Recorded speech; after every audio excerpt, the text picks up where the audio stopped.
So another Best Amiga Games list. It's not as though it's not been done before, has it? But that said, it is hard to resist putting together my own classic Amiga games list. Like with many classic retro systems, it is hard to whittle down to a concise list of best Amiga games, but here goes anyway. Here are 22 of the best Commodore Amiga games. The original and arguably best Lemmings game. Lemmings was a breakthrough at the time for Psygnosis in terms of sales and the legacy it's left behind. First released on the Amiga and then ported to pretty much every other system at the time, Lemmings has secured its place in gaming's history. The game has you guiding Lemmings across each level to the exit, using a good range of skills that are limited to a fixed number of uses. And that's it.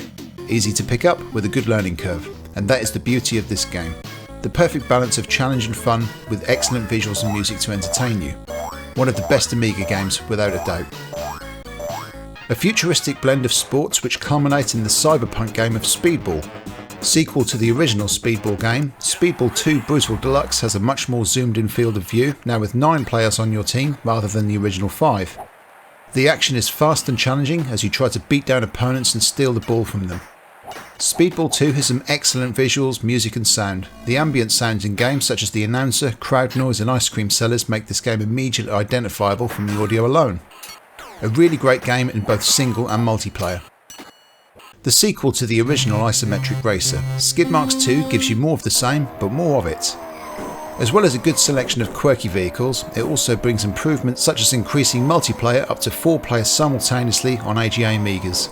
You can even network 2 AGA machines for up to 8 players. Gameplay can be initially a bit frustrating since you collide with the circuit's boundaries rather than being able to run off the track. But once you get the hang of things, this only adds to the feeling of carnage. A late game in the Amiga's life, but a must play.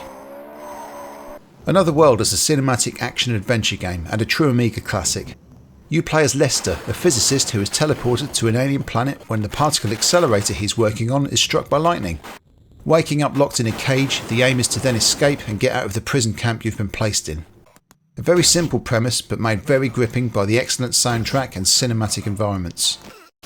Another World is notable for its use of rotoscoping, an animation method where the target object is traced by using actual video footage, resulting in a fluid, lifelike animation. A must-have on the Amiga. One of many classic Sensible Software games that first saw its release on the Amiga, Fodder is a top-down shoot-'em-up. The game has you controlling a small squad of soldiers around each level, typically killing enemies, destroying buildings and rescuing hostages. Fodder is a really challenging game spread across 72 levels and will have you applying more strategy to your approach as you progress through the game. The game has all the hallmarks of a Sensible Software classic, with their unique small but beautiful graphics, a great soundtrack and excellent in-game audio. An absolute must-have, and you'll be hard-pushed not to find this on any best Amiga games list. Prince of Persia, although well known on many other platforms, really found a lot of fans on the Amiga. You find yourself imprisoned in a palace dungeon and need to escape to defeat Jafar and rescue the princess. The whole game needs to be completed within a time limit, and this is what really sets the tone of the game. You will find yourself wanting to tentatively explore the palace, being careful not to set up the various traps, but you will need to keep moving at a reasonable pace to ensure that you beat the timer. It is a game of skill with lots of time jumps, puzzles and sword fights. The game has a lovely ambience achieved with its fluid rotoscope animations as well as excellent reverberated sound effects, which makes you feel as though you are in that large stone palace. Another Sensible Software classic, Sensible Soccer for many is the best series of games on the Amiga. I'm going with Sensible World of Soccer due to its evolution into something more of a beast of a game, including a full career mode, a huge list of teams covering the whole globe, and the addition of the now classic goal-scoring superstar hero theme song. The game retains all of the mechanics that made Sensible Soccer great in the first place, but now with all of that extra depth. The real beauty of Sensible Soccer is that you do not have to either be a fan or knowledgeable of football to get a great deal of enjoyment from the game. The use of a single fire button to perform shots, passes and tackles smoothly is amazing, a perfect example of a simple yet deep game, one of the finest examples on the Amiga. Syndicate is an isometric real-time strategy game from Bullfrog. The game sees you take control of a 4-strong team of cyborg agents, carrying out rescue missions, assassinations and taking out other enemy syndicates.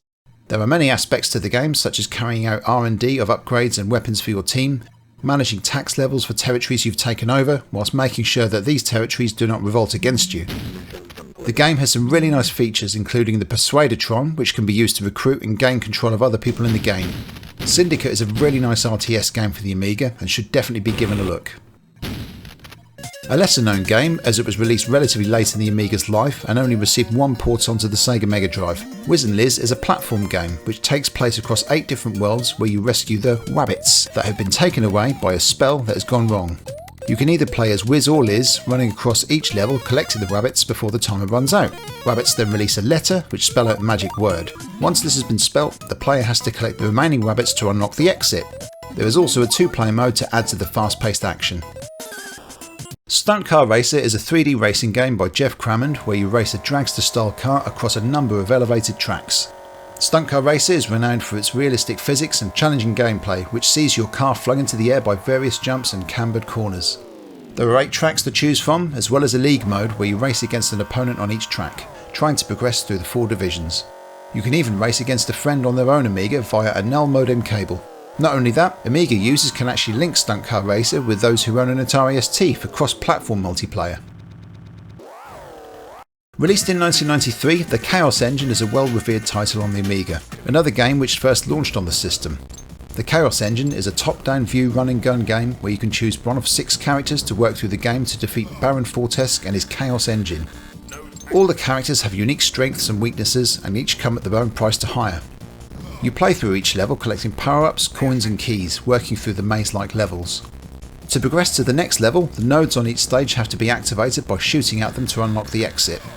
Like with many Bitmap Brother games, the Chaos Engine is known for its excellent visuals and classic soundtrack, another game you'll frequently see in Best Amiga Game lists.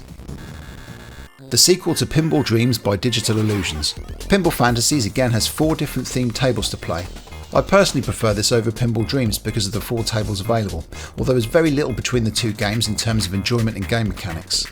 The game has excellent physics and smooth scrolling, making shooting the ball around the table challenging but not frustrating. Each of the tables has their own theme, and you will find that all of the visuals, soundtracks and sound effects are all matched to their environment. You'll find all of the classic hallmarks of pinball here with skill shots, multipliers and even a tilt function which can be used to dislodge the ball. Still enjoyed by many, this game is part of a series which redefined the pinball genre on home computers and consoles. The Lotus series on the Amiga was without doubt one of the leading races on the system, and Lotus Turbo Challenge 2 is my favourite in the series. Moving away from circuit racing for positions, Lotus 2 adopts an arcade-style point-to-point race against the clock. Right from the moment you load the game, the presentation with both the intro music and design stand out. The game moves at a great pace and is exceptionally smooth. Many attempts at driving games on the Amiga were often sluggish, but the Lotus game showed what could be done on the system. Lotus 2 is full of nice features and a good level of challenge to keep you coming back years, even decades later. North and South is a humorous strategy game based on the American Civil War. The game combines light strategy elements combined with more hands-on arcade-style gameplay. You take part in battles and side-scrolling action where you capture enemies' trains and forts. Choosing either to play as the North or the South, you battle to take over each other's territories on the game map as you tactically move your players around the board. North and South is filled with funny little touches and make this a joy to play. It is also great fun for 2 players, so grab a friend for this one. Also known as Bomberman on other systems, Dynablaster on the Amiga is an excellent conversion of the PC Engine original. It boasts a decent single player mode where you blast your way across 8 worlds. In each world there are 8 levels, with a boss battle in the final level of each world. You progress through each level by blowing up the blocks until you locate the exit, collecting power-ups along the way. Multiplayer though is where the game really shines. You can get up to 5 players at the same time, achieved with the addition of a parallel port adapter which provides 2 additional joystick ports, as well as a 5th player using the keyboard. A multiplayer classic on the Amiga. The Secrets of Monkey Island is a classic point-and-click Lucasfilm graphic adventure game. You take control of Guybrush Threepwood, who spends his time pursuing his dream of becoming a pirate. The game is filled with puzzles, exploration and lots of funny dialogue when you engage with other characters. There's a real sense of freedom which is cleverly implemented with the multiple choices you can respond with when having a conversation. Monkey Island is a perfect game to escape into and relax with its slower paced but engaging gameplay. Pang is a very faithful port of the arcade original, with the Amiga version showing virtually no compromises. You play as one of the Buster Brothers, travelling across 17 locations across the world, working through each level, destroying the balloons that bounce around. Each shot you take at a balloon will make it split into 2 more balloons until it gets to the smallest, which can then be totally destroyed. There are loads of power-ups to help you along the way, including double wires, force fields, a freeze time clock and dynamite, which pops all of the balloons to their smallest size. A really enjoyable game and a great example of what the Amiga was capable of. Banshee is a top-down vertical shooter released quite late into the Amiga's life in 1994. It appeared both on the CD32 and the Amiga 1200, utilising the system's AGA chipsets. With the storyline consisting of wanting to take vengeance because your father was murdered due to his refusal to invent the microwave oven, Banshee does come up short in the story department. This however makes no difference to the gameplay. Banshee is a beautiful looking traditional shooter where you blast your way through enemy waves, boss battles and collecting power-ups along the way. It's nothing new in terms of game genre, but it pulls it off wonderfully. Formula 1 Grand Prix, also known as World Circuit, is a 3D racing simulation by Jeff Crammond. Revolutionary at the time, it really set the standard for all credible racing simulations from that point forward. The game has a full World Championship mode where you can race a full season across all 16 tracks of the time, a complete roster of drivers, although you do have to type in the real life names yourself, and an in-depth physics system where you'd feel the tyre wear, wet track conditions and effect on the car if damaged. It does look basic by today's standards, but it still plays great. A classic game across many systems at the time, Worms was first launched on the Amiga in 1995 by Team 17 to great acclaim. Worms is a 2D based tactical artillery game where you control a team of tiny worms, with each team taking a single turn to kill the opponent's worms. There are over 50 weapons and tools to utilise, ranging from bazookas to ninja ropes to exploding sheep. The destructible environments can be used strategically, often to hide away from being cornered by your opponents. Worms is huge fun in single player, but it really stands out as an all-time multiplayer classic. A hugely anticipated game at the time, Theme Park is a building and management sim by Bullfrog. The premise is simple: choose your plot of land, design your theme park, build everything from the paths, rides, shops, adding plants, hedgerows and the like. You are also in control of the management of the park, controlling elements such as employee wages, R&D budgets, right through to how much salt you put on your fries, which in turn makes your visitors thirsty for a drink and stumble straight into your next shop to quench their thirst. The aim of the game ultimately is to build a successful enough park to increase its value, sell it on at a huge profit and then move on to other parts of the world and do it all again. An excellent example of the sim management genre on the Amiga. Last but by no means least, Turrican II is the sequel to the popular original. Although the gameplay is similar to the first title, the improved visuals and famous Chris Hulsbeck soundtrack add a lot more to the overall feeling of the game, making this my favourite of the series. The game has many qualities and has had comparisons made to the likes of Metroid thanks to its large level design. You progress through each sprawling stage, destroying enemies, collecting power-ups until you reach the end of level boss. Pretty straightforward stuff. You have a primary weapon, of which there are lots of power-ups to collect, changing its firepower, a secondary laser beam, and a special super laser blast which are limited to 3 uses. You can even use another special attack where you turn into a small indestructible wheel, destroying all of the smaller enemies in your path.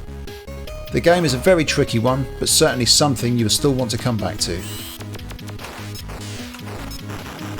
Thanks for watching the video. We'd love to know what your thoughts are on your favourite Amiga games in the comments. If you enjoyed the video, please leave us a like and subscribe to the channel, always much appreciated, and maybe give it a share to anybody else who you think would be interested. Thanks again and see you soon.